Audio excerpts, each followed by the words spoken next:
Imagine conseguir compreender a mente do seu filho com TDAH, saber como ajudar nas tarefas de casa, como lidar com a obediência, encorajar para que ele tenha uma ótima autoestima e até mesmo saber como intervir na adolescência, nas dificuldades comuns do TDAH. Imaginou? Agora pense que você pode ter acesso a todo esse material no programa Meu TDAH. Clica no link da descrição. Eu vou abrir aqui meu coração para vocês e eu tô falando de corpo e alma, de coração mesmo. Essa história. Foi assim, eu tive o diagnóstico, né, aos 21 anos. Então, vários anos, foram 21 anos sem saber o que acontecia, né? Quando você pergunta da minha infância, eu era aquela criança bem estereotipada, sabe? Aquela criança que tem dificuldade, que sempre ficou de recuperação. Eu peguei recuperação na primeira série. Gente, na primeira série, o que você faz? Você desenha, né? Então, sempre tive dificuldade, demorei para aprender a falar. Você teve atraso na fala também, né, 3, Vitória? 4 anos. E até então o médico dizia, fica tranquila, ela vai falar, né? E agora eu falo mais que a boca. Mas, bom, na escola sempre foi meio que essa tortura de ter dificuldade, de não conseguir passar o ano, sempre fazendo recuperação, professor particular, primeira, segunda, terceira série, quarta, todos os anos, até o colegial, eu fiz recuperação. Nunca repeti, né, já digo de antemão, mas eu sempre passei pelo conselho, sabe? Sempre... Passava raspando, né? Nossa, exatamente. Faz um trabalhinho aqui que eu te passo, né? Vitória, você é tão esforçada, você presta tanta atenção, anota tudo, fica na frente. Mas na hora de falar, na hora de fazer a prova, determinada atividade, você trava, você fica perdida, você fica no mundo da lua, né? Às vezes eu preciso chamar a sua atenção. Tinha uma professora que fazia assim para mim, né? E, Vitória, deixa eu te perguntar uma coisa. Nessa primeira infância, você falou primeira série, né? A primeira série, hoje é segundo ano, mas na minha época era a primeira série. Na primeira série, eu também tive dificuldade. Você falou assim, pô, primeira série a gente fica desenhando, né? De fato, na primeira série, a gente desenha também, mas já tem que copiar do quadro, tem que fazer algumas coisas assim, o que era muito difícil, tá? Então você fala aí que você ficou de recuperação na primeira série, eu tirava 2 na primeira série, valendo 10. Então eu tirava notas muito ruins, então fiquei de recuperação também. Mas nessa época, você disse que teve atraso na fala. Atraso na fala, 20% das crianças que têm TDAH costumam ter. Então você está dentro daqueles 20% ali. E atraso na escrita, você teve alguma coisa assim também ou não? Tive. Eu demorei para aprender a ler e a escrever, né? Creio que tenha sido o combo. Eu demorei um pouquinho. Lembro que eu acho que lá para a segunda série, mais ou menos, eu aprendi a escrever meu nome. Então, para você ver como era tão arrastado, sabe? Era uma escola pequena também, né? Familiar. Então tinha aquela coisa, a gente conhece a Vicky, a gente sabe quem são os pais, né? Lá. Vamos passando. Então, eu acho que isso responde. Sim. E você, nessa segunda série, você fala que você começou a escrever o seu nome. Você tem alguma lembrança de você ver outros coleguinhas copiando e você não? Alguma coisa assim? Sim. Até me arrepia. É como se eu tivesse voltado no tempo agora. Você só vai sair pro recreio se você terminar de copiar o quadro. Adivinha? Eu nunca saía pro recreio. Porque eu sempre tinha que ficar lá copiando. Então, isso para mim era uma tortura, era muito ruim. Ou então eu terminava rapidinho, aí eu recebia, né, uma bronca porque minha letra estava horrorosa, porque eu queria sair no recreio, sendo que os meus colegas já tinham terminado de copiar o quadro e já tinham saído. Então, eu lembro disso muito bem, de estar me esforçando lá, copiando, e ser privada de... Enfim, Mas essa professora que falou que entendia lá, que conhecia sua mãe e tudo, sua família, ela fazia isso assim? Sim. Bizarro, né? Mas você pegou raiva dela, alguma coisa assim? Como é que foi? Na época eu não entendia, né? Eu acho que, na verdade, o sentimento que eu tinha era de culpa mesmo. De tipo, a culpa é minha, eu que todo mundo terminou, só eu que não terminei. Eu lembro da professora, a tia Gorete. A culpa é minha.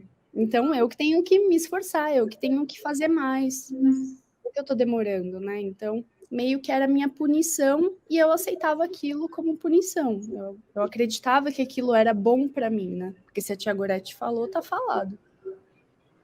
Ela era amorosa com você em outras situações? Ou é porque, tipo assim, ela dava aquela punição, mas passando a mão na cabeça. Era assim? Era aquele tom de deboche, de tipo, de novo, você não terminou ainda? Ou então, eu acho que você vai ter que copiar tudo de novo. Ou então, na próxima você se esforça um pouquinho mais. Nossa, se esforçar é a palavra que eu mais escutava. Tipo, Porque as pessoas acham que você não se esforçava, né? exato. Eu tava lá, enfim, tentando fazer, é como se eu não fiz, como se eu estivesse fazendo o mínimo, né? Acho que seria o título de preguiçosa. Não me chamavam de preguiçosa, né? Me chamavam, na verdade, de tipo lenta, meio perdida aí. Mas ela falava, tipo, você sempre vai ficar aqui no intervalo. Se você não copiar no tempo certo, você nunca vai brincar com seus colegas. Nossa, aquilo trava no coração, enfim, pesado, pesado.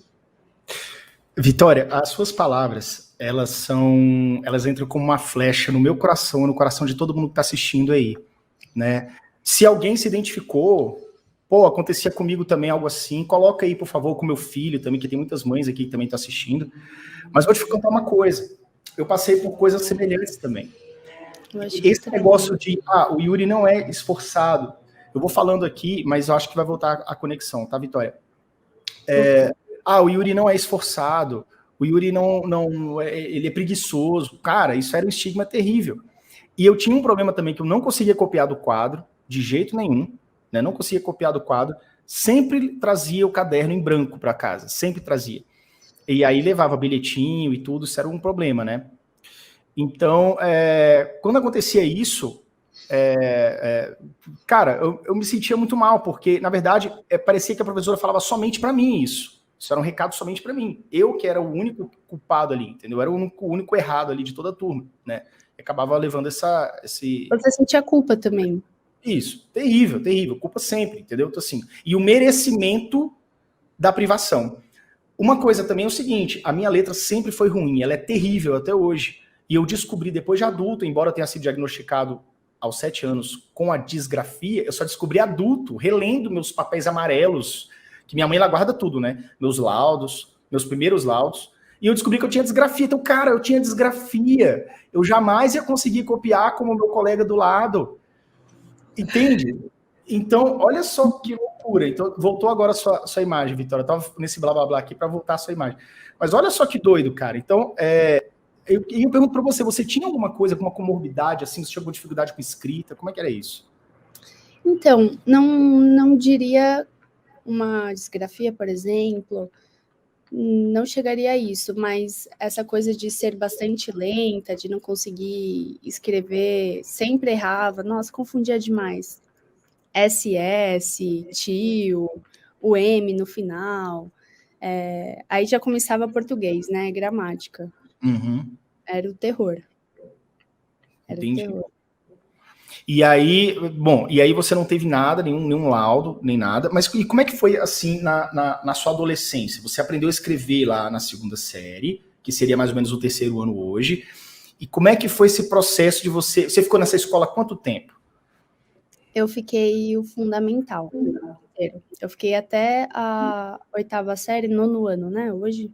Isso. Hoje é 9º ano. Uhum. Eu fiquei lá naquele esquema, né? Passando de raspão, sempre no conselho, sempre tendo que fazer trabalhinhos extras, né? Eu acho que... Eu não me lembro de episódios que tivessem sido tão marcantes quanto o Fundamental 1. Eu acho que... Querendo ou não, mais dolorosos, né? A gente vai criando mecanismos de defesa, né? Então, meio que não teria como eu saber que aquilo era errado, ou então que eu teria que me sentir menos culpada. Então, meio que ia indo. Não era aquela coisa. Para a prova, super ansiosa. Não terminava a prova também. E adianto aqui dizer que eu também tenho TOC.